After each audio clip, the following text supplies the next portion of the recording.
Hi guys, welcome back to the channel. We have started with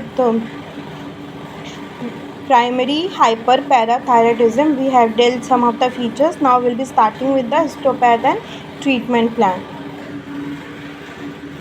Histopath: proliferation of spindle cells with extravasated blood, haphazardly arranged variable size multinucleated giant cell, osteoclast and osteoid formation may also occur.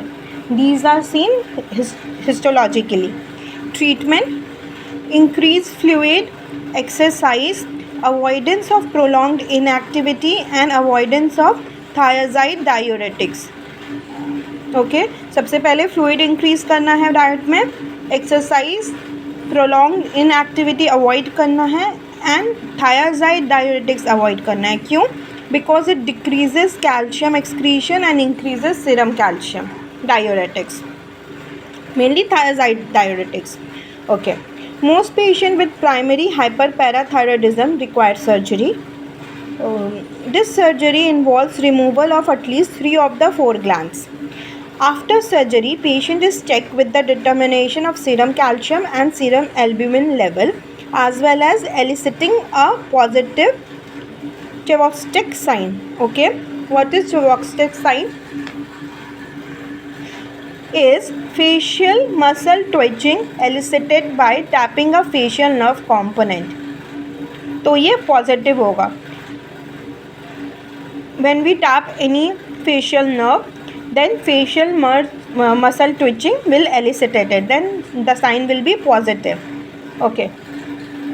It is also prudent to recall that early tetany may be manifested as carpopedal spasm, and hypocalcemic tetany is associated with reduced ionized calcium levels. Therefore, hyperproteinemia or respiratory alkalosis, that is hyperventilation, in particular may precipitate a tetanic episode by driving ionized calcium level.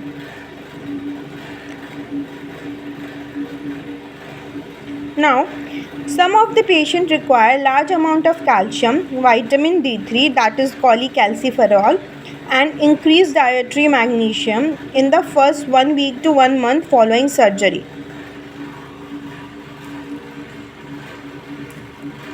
Effort should be made to keep serum calcium level above 8 mg per dl.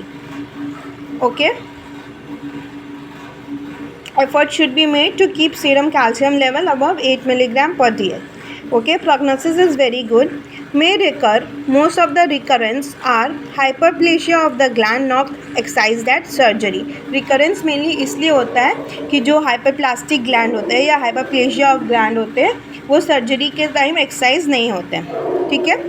Reduced by removing 3 and sometimes 3.5 of the 4 native gland. This recurrence is reduced by removing 3 and sometimes 3.5 of the 4 native gland. Okay, this is all about primary hyperparathyroidism. Then there is a term called secondary hyperparathyroidism. Clinical presentation and pathogenesis occurs secondary to renal failure. Most patients on dialysis have some element of secondary hyperparathyroidism. Patient is hypocalcemic and has hyperphosphatemia, whereas in primary hyperparathyroidism the patient will have hypercalcemia. In secondary the patient is hypocalcemic. Okay. Alkaline phosphatase level are normal in both primary and secondary.